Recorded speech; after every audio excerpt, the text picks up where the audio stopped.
ತುಂಬ ಕೊರತೆ ಇರೋ ನನ್ನನ್ನು ನನ್ನ ತಾಯಿಗೆ ಕ್ಷಮಿಸಿ, ನಾನು ಆದರೂ ಒಂದು ಒಳ್ಳೆ ಮಗನಾಗಿ ಹುಟ್ಟಿದ್ದೀನಿ. ನನ್ನ ಮೇಲೆ ಕ್ಷಮೆ ಅನ್ನೋದು ತಾಯಿಯ ಗುಣ. ಅದು ನನ್ನ ತಾಯಿ ಹೇಳ್ಕೊಟ್ಟಿದ್ದಾರೆ. ನನ್ನ ತಾಯಿ ನಡೆದಿರೋ ಎಲ್ಲ ಜನರು ಫಸ್ಟ್ ಮಾಡಿದ್ದೆ ಕ್ಷಮಿಸಿದ್ದು. ಯಾಕಂದರೆ ಫಸ್ಟ್ ಕಾರ್ಡಲ್ಲಿ ತಾವೇನು ಕೇಳಿದೆ ಅದು ನೀವು ನನ್ನ ಮೇಲೆ ಇಟ್ಟಿರೋ ಪ್ರೀತಿ ಒಪ್ತೀನಿ ಸರ್.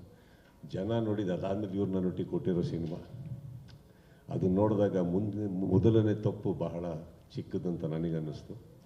ಆಮೇಲೆ ಹೆಸರಲ್ಲಿ ಏನಿದೆ ಸರ್, ನನಗೆ ಹುಚ್ಚ ಅಂತಲೂ ಕರೀತಾರೆ. So I was okay with set. But ಏನಂದರೆ ಅವರು ಕನ್ನಡದವರಲ್ಲ ಸರ್, ಅವ್ರಿಗೆ ಗೊತ್ತಿಲ್ಲ. ಮಿಸ್ಟೇಕ್ ಆಗಿರೋದು ಯಾರು ಅದನ್ನು ಟೈಪ್ ಮಾಡಿ ಕಳಿಸಿದ್ರು ಅವ್ರಿಗೆ ಹೇಗೆ ಗೊತ್ತಾಗುತ್ತೆ? ಅವ್ರ ಪಾಪ ಅವ್ರಿಗೆ ಗೊತ್ತಿಲ್ಲ ಕನ್ನಡ. ಅದು ತಪ್ಪು ನಮ್ಮ ಯಾರೋ ಕನ್ನಡಿಗರಲ್ಲಾಗಿರೋದು ಸರ್, ಅವರಲ್ಲ. ಸೊ ಯಾರು ಕನ್ನಡದ ಮಹಾನ್ ಭಾವ ಅಂತ ನನಗೆ ಗೊತ್ತಿಲ್ಲ ಇಲ್ಲಿ ಮಾಡಿರೋರು. ಇವತ್ತು ಈ ರೂಮಲ್ಲಿ ಇರ್ತಾರೆ, ಸೈಲೆಂಟಾಗಿ ಕೂತಿರ್ತಾರೆ. ಸೊ ಬಿಟ್ಟುಬಿಡೋಣ, ಎಲೆ ಮರೆ ಕಾಯ್ತಾರ ಎಲ್ಲ ನನ್ನ ಹೆಸರು ಬರೋದು ಬೇಡ ಅಂತ ಇಟ್ಕೊಂಡು ಯಾಕೆ ಅದಕ್ಕೆ ಹೇಳಿ. ಇದು ಅವ್ರದ್ದಂತೂ ಅಲ್ಲ, ಇದು ಅಪ್ಪಟ ಒಬ್ಬ ಕಸ್ತೂರಿ ಕನ್ನಡದವ್ರು ಮಾಡಿರೋ ತಪ್ಪಿದು. ಅದೇ ಸರ್. ಆಮೇಲೆ ನಿಮ್ಮ ಜೊತೆ ಚಕ್ರವರ್ತಿ ಚಂದ್ರಚೂಡ್ ಕೂಡ ಇದ್ರು, ಅವ್ರ ಹೆಸರಲ್ಲೂ ಚಕ್ರವರ್ತಿ ಇದೆ. ಅವರು ಅದನ್ನು ನೋಡಿಲ್ವಾ ಮಿಸ್ಟೇಕ್ಸ್ನ ಅಂತ? ಚಕ್ರವರ್ತಿ ನಾನು ನೋಡ್ಕೋತಾ ಇದ್ರು, ಬ್ಯುಸಿ ಇದ್ರು ಸರ್ ಅವ್ರು. ಆ್ಯಕ್ಚುಲಿ ಸತ್ಯ ಅದು. ನಾವು ಏನಾಗಿದೆ ನೀವು ನೋಟಿಸ್ ಮಾಡಿರ್ತೀರಿ, ಲಾಸ್ಟ್ ಒಂದು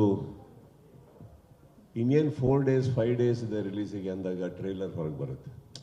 ಸೊ ಸಾಕಷ್ಟು ಗೊಂದಲಗಳು ನಡೀತಾ ಇತ್ತು 25ನೇ ತಾರೀಕು ಹೊರಗಡೆ ಬರೋದಕ್ಕೆ. ಅದಕ್ಕೋಸ್ಕರ ತುಂಬ ಪ್ರಯತ್ನ ಮಾಡ್ತಾ ಇದ್ದಿದ್ದು ನಾವು, ಪ್ರಿಂಟ್ಸ್ನ ತೆಗಿಯೋಕ್ಕೆ, ಪ್ರತಿಯೊಂದು ತೆಗಿಯೋಕ್ಕೆ. ಸೊ ಲಾಸ್ಟ್ ನನಗೆ ಇಂಟ್ರೆಸ್ಟ್ ಇದ್ದಿದ್ದೆ ನನ್ನ ಹೆಸರು ಮೇಲೆ ಸರ್. ಸೊ ನಾವು ಯಾರು ಅದನ್ನು ತಲೆನೇ ಕೆಡಿಸ್ಕೊಂಡಿಲ್ಲ. ಇನ್ಫ್ಯಾಕ್ಟ್ ಸ್ಕ್ರೀನ್ ಶಾಟ್ಸ್ಗಳು ಎಲ್ಲ ಸೋಷಿಯಲ್ ಮೀಡಿಯಾದಲ್ಲಿ ಫಸ್ಟು ನನಗೆ ಬಂತದ್ದು. ಸರ್ ಹಿಂಗೆ ಹಾಕ್ಬಿಟ್ಟಿದ್ದಾರೆ, ಹಣ ಹಿಂಗೆ ಹಾಕ್ಬಿಟ್ಟಿದ್ದಾರೆ ಅಂತ. ನನಗೆ ಅದ್ರ ಬಗ್ಗೆ ಕೇರೇ ಬರಲಿಲ್ಲ ಸರ್.